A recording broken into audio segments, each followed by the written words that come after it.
रविश कुमार, ऐसा क्यों होता है कि भारतीय भाषाएं अपनी राजनीतिक, सामाजिक और आर्थिक शक्ति के बाद भी सरकारी ढांचे के भीतर अंग्रेजी से हार जाती हैं या दम तोड़ती हुई नजर आती हैं? यह एक ऐसा विषय है जो शुरू होता है पुरुषार्थ और गौरव टाइप की दलीलों से और खत्म हो जाता है हीन भावना टाइप के मलालों से। इसमें कोई शक नहीं कि अंग्रेजी का प्रसार तेजी से हो रहा है। गांव-गांव में हिंदी में और गलत अंग्रेजी में लिखे इंग्लिश मीडियम पब्लिक स्कूलों के साइन बोर्ड आपको दिख जाएंगे। दूसरी तरफ भारतीय भाषाओं का बाजार भी बढ़ा है, पर उनकी सरकार में हैसियत कमजोर हुई है। तब भी जब कई मुख्यमंत्रियों को अंग्रेजी नहीं आती है, हालांकि वो बोलते नहीं हैं। आप जानते हैं कि संघ लोक सेवा आयोग यूपीएससी ने 2013 की परीक्षाओं के लिए व्यापक बदलाव किए हैं। इस बार सभी उम्मीदवारों के लिए अंग्रेजी और हिंदी में पास करने की अनिवार्यता समाप्त कर दी गई है और इसकी जगह 100 नंबर के अंग्रेजी के पेपर को मेंस में शामिल किया गया है। यानी पहले की तरह आप 33 नंबर लाकर पास करने की जगह 33 से 100 के बीच कुछ भी लाकर अपना मार्जिन बढ़ा सकते हैं। इसके अलावा जनरल स्टडीज भी उसका दायरा बढ़ाकर 1000 नंबर का कर दिया गया है। पहले उम्मीदवारों को 2 वैकल्पिक पेपर लेने होते थे, लेकिन अब उम्मीदवारों को सिर्फ एक ही वैकल्पिक पेपर लेना होगा और उसमें 250 नंबर के 2 पेपर होंगे। लेकिन अब आप वैकल्पिक पेपर में भाषाई पेपर तभी ले सकते हैं जब आपने बीए उस भाषा में किया हो। यानी जनरल स्टडीज के अलावा मैकेनिकल इंजीनियरिंग के साथ दूसरा वैकल्पिक पेपर हिंदी या गुजराती या तेलुगु तभी ले सकेंगे जब आपने इस भाषा में स्नातक किया हो। मान लीजिए मध्य प्रदेश का एक इंजीनियर है जो मैकेनिकल इंजीनियरिंग का पेपर लेता है, लेकिन हिंदी भाषी होने के कारण दूसरा पेपर हिंदी का लेना चाहता है। अब वो ऐसा नहीं कर सकेगा। हिंदी या गुजराती उन्हीं को मिलेगी जिन्होंने इन भाषाओं में स्नातक किया हो। यही नहीं, ऐसी स्थिति में आप हिंदी या अंग्रेजी के अलावा दूसरी भारतीय भाषाओं में जनरल स्टडीज का पेपर भी नहीं लिख सकते हैं। अगर आपने गुजराती, हिंदी या पंजाबी माध्यम में पढ़ाई की है और कम से कम 25 छात्र उस भाषा के नहीं होंगे तो आपको भी मुख्य परीक्षा जो है अंग्रेजी या हिंदी में ही लिखनी पड़ेगी। यही नहीं, अब प्रश्न पत्र आपको हिंदी या अंग्रेजी में ही मिलेंगे दोनों।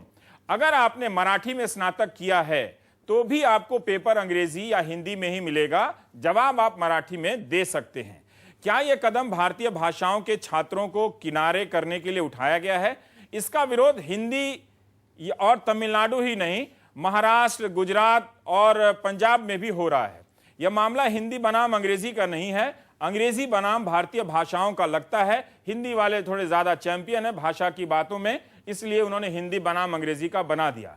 लेकिन क्या यही एक सही तस्वीर है या फिर इसके पीछे अन्य विषयों के बीच संतुलन बनाने की कोई योजना नजर आती है? हम इसकी बारीकियों पर बात करेंगे। आज हम लोग में हमारे साथ TSR सुब्रमण्यम साहब हैं, पूर्व कैबिनेट सचिव, योगेंद्र नारायण जी हैं, वरिष्ठ IAS ऑफिसर हैं और पूर्व सेक्रेटरी जनरल राज्यसभा। आप लोगों ने अपनी पूरी जिंदगी इस सेवा में गुजारी और रिटायर हुए हैं। चंद्रभान प्रसाद हैं, आपने दलित ऑथर हैं, मेंटर हैं डिक्की के और अंग्रेजी की अपनी तरह से वकालत करते हैं। आप हमारे तरफ से कुछ IAS का इम्तहान देने वाले छात्र भी हैं और दशकों में भी हैं। और हम बातचीत अपना थोड़ा शुरू करना चाहते हैं आपसे। पहले योगेंद्र जी आप ही से कि क्यों, मतलब कुछ इसका सोचा क्यों गया? मतलब अगर आप बहुत सारे लोग स्वाभाविक रूप से, कई गुजराती छात्रों से मैं बात कर रहा था, उन्होंने कहा कि हम ज़रूर अंग्रेज़ी के मीडियम में पढ़ के MBBS बन जाते हैं या डॉक्टर बन जाते हैं, लेकिन उतना विश्वास नहीं होता है तो हम एक अपने विषय का, अपनी भाषा संस्कृति का पर्चा ले लेते हैं, गुजराती साहित्य का। अब ऐसे छात्रों के लिए तो दरवाजे बंद हो गए ना। देखिए, हर एक सर्विस की मांग अलग होती है और समय समय पर मांग और जो क्वालिटीज़ चाहिए एक अधिकारी में वो बदलती रहती हैं। आजकल इस ग्लोबलाइजेशन के युग में ये बहुत आवश्यक हो गया है कि अंग्रेज़ी में आपको एक एफिशिएंसी रहे उसके उपयोग के लिए। जो आपने कहा कि इतना परिवर्तन हो गया है वो सही नहीं है, क्योंकि सिर्फ परिवर्तन 3 चीज़ों में हुआ है। एक तो जो जनरल स्टडीज़ के पेपर्स हैं, क्योंकि मैं इसका पूरा बैकग्राउंड देना चाह रहा हूँ। 4 जो जनरल स्टडीज़ के पेपर्स किए गए हैं वो एक लेवल प्लेइंग फील्ड बनाने के लिए किए गए हैं।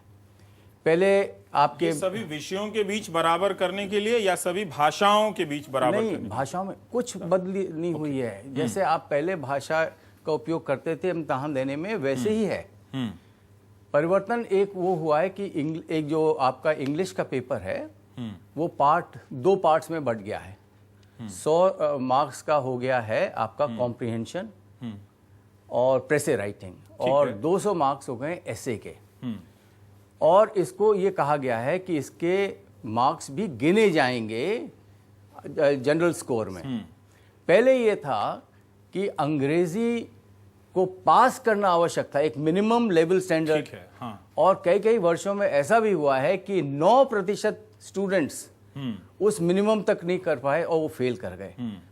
उन्होंने जो भी पेपर्स दिए। इलाहाबाद के छात्र कह रहे थे कि हम प्रीलिम्स में काफी compete कर जाते हैं, लेकिन बहुतों को येलो कार्ड आ जाता है। पर अब ये हो गया है कि नहीं, हम आपको डिस्क्वालीफाई नहीं करेंगे, हम आपके मार्क्स गिनेंगे, तो आप अपने पूरे पेपर्स दीजिए। अच्छा, अब उसमें फेल नहीं होगा ना, फेल नहीं होगा। 20 भी आएगा तो जुड़ जाए। तो एक तरह से ये अच्छा है। अच्छा है, हाँ। ठीक है।